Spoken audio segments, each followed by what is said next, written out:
Yesterday, we discussed intensive and extensive properties, and in today's lesson, we're going to start with the phases of matter, solid, liquid, and gas, and then we're going to keep moving through the chapter until we've talked about chemical and physical properties and changes. Matter exists in three phases or three states. You probably already know that. Matter can be a solid, a liquid, or a gas. So I'm going to give you some distinguishing characteristics of solids, liquids, and gases. And so this depends on the different types of matter. No matter what kind of matter it is, whether it's copper or water or plastic or wood, if it's a solid, it's going to have a definite volume and a definite shape. It will not be able to flow. So to flow means to slide past one another, okay? So if something can flow, think like rivers can flow, streams can flow, wrappers can flow, right? The words just slide right past one another. Solids cannot flow, okay? Their molecules, their particles are in a fixed location. Their particles are in motion. This is something we'll talk about later. The particles are in motion. They can do vibrational and rotational movement, but they can't move past one another. They can't break through. I mean, imagine if I were to take my chemistry book, okay? Take your chemistry book, put it on your desk in front of you, leave it there for a week.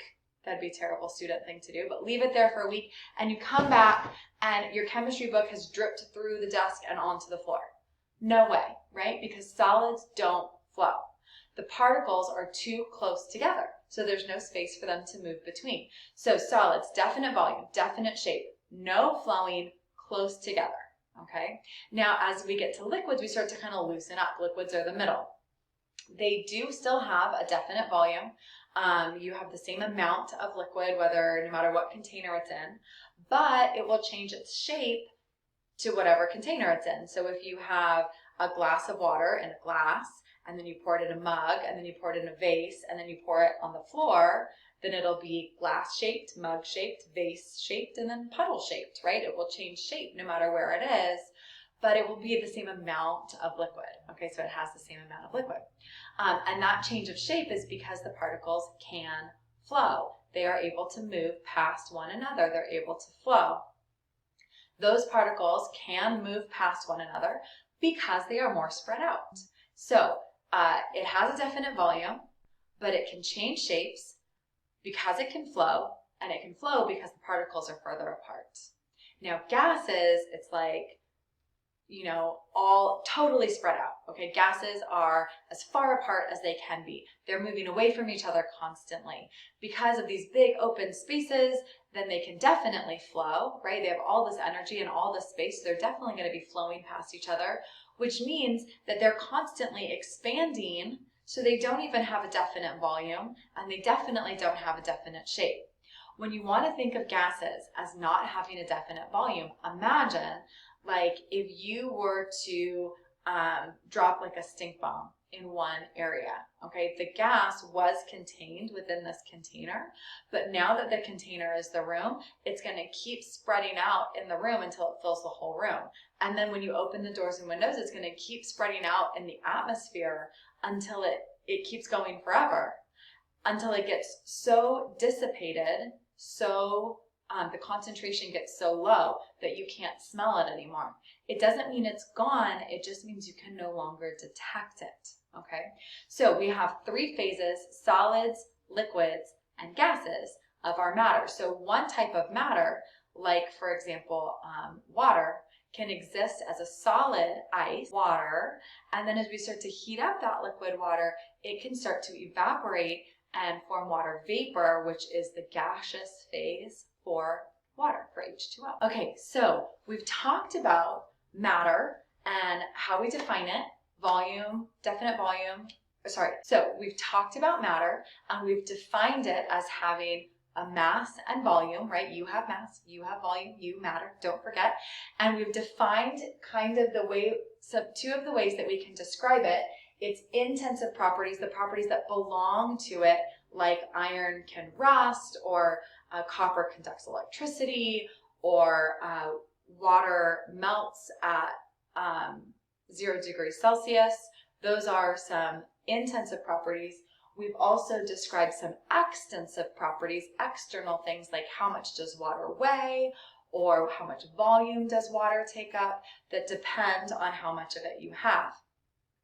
Now we're going to start a different kind of property.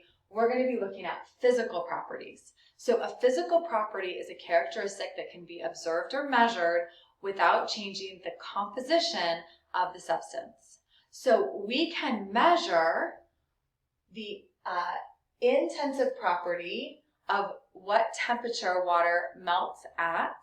Okay, water melts at 0 degrees Celsius or freezes at 0 degrees Celsius.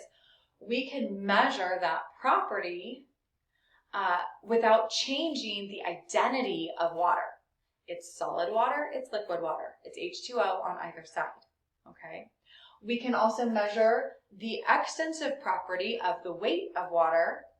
We can measure that without changing the water. So a physical property is a property, or physical change is a change that does not affect the identity or composition of the substance. So melting, boiling, grinding, cutting, splitting, condensing, those are all considered physical properties. When we want to talk about physical properties, they can be classified as reversible or irreversible. So grinding, okay, if you take a rock and you grind it down into sand, that's a physical change, okay, because it's the same granite, it's the same rock, either way, okay? But as you move it, as you grind it down, as you keep going, you cannot reverse that change. I can't like pack my sand back together and make a rock. But if I melt water, I could definitely refreeze water. So in that way, melting and freezing are physical changes that are reversible. But grinding or cutting are physical changes that are not reversible. So we are going to be identifying physical changes as reversible or irreversible. I'm going to write up here that a physical change does not change the identity of the substance. So a physical change is one that will not change the identity of. The last thing we're going to talk about is we're going to jump ahead to section 2.3, and we're going to talk about chemical properties and chemical changes really quickly. So a chemical property is the ability of a chemical to undergo a specific change. Iron can rust. Wood can rot. Milk or grape juice, sugar can ferment.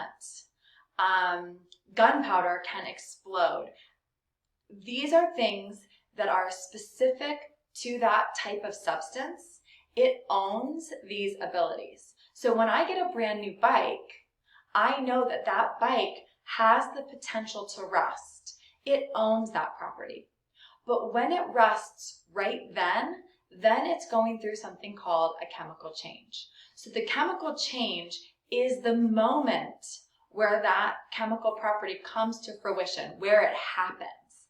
So this is a change that produces matter with a different composition than the original matter. So iron and oxygen become a new substance, iron oxide, okay? Or sugar, when heated, becomes carbon and water vapor. Okay, so this is what happens when you burn sugar. I don't know if you've ever burned sugar before, making caramel or actually toasting a marshmallow. That's the one we're going to go with. You guys have probably toasted a marshmallow before. Marshmallows are basically sugar held together by something else, but it's mostly sugar.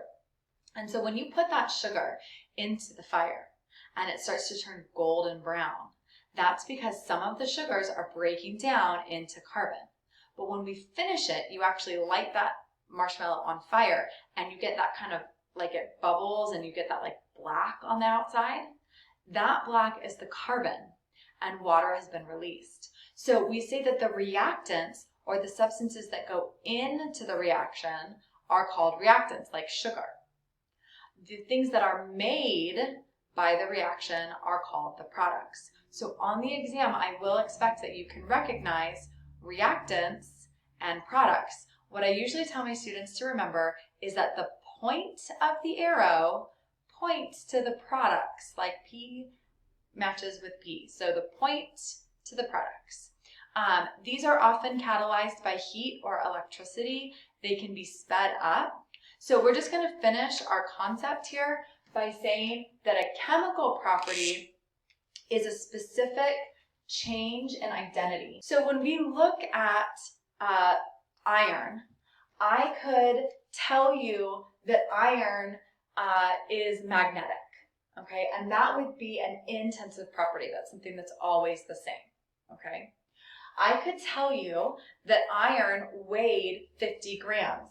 That's an extensive property, okay? That depends on how much iron I have. I could tell you that iron is shiny, or that I could heat it and cool it, okay? So I could heat it up and melt it, and then I could allow it to cool back down to a solid. That would be a physical change. And I could tell you that iron rusts. So the fact that iron can form with oxygen to become iron oxide, iron can rust. So I can give you an intensive, an extensive, a physical, and a chemical property of each for each substance, okay? I'm not going to ask you to be able to memorize or spout off different properties, like memorize, like what can iron do, or what can water do, or what can sugar do. That comes with repetition and experience and exposure to chemistry. I do expect, though, that if I were to say sugar burning, you would be able to tell me that sugar burning is a chemical property, and when it burns, that's a chemical change. Sugar dissolving in water, the ability of sugar to dissolve in water, that's a physical property. And when it dissolves, that's an example of a physical change. Sugar, the weight of sugar, or the volume of sugar, is an extensive property, where the taste of sugar, being sweet, that's an intensive property. So when I give you the property, you should be able to tell me whether that's an intensive, extensive, physical, chemical. You should be able to qualify what type of property it is. All right, you guys, that was some good work today and a lot of chemistry, and I will see you for our class.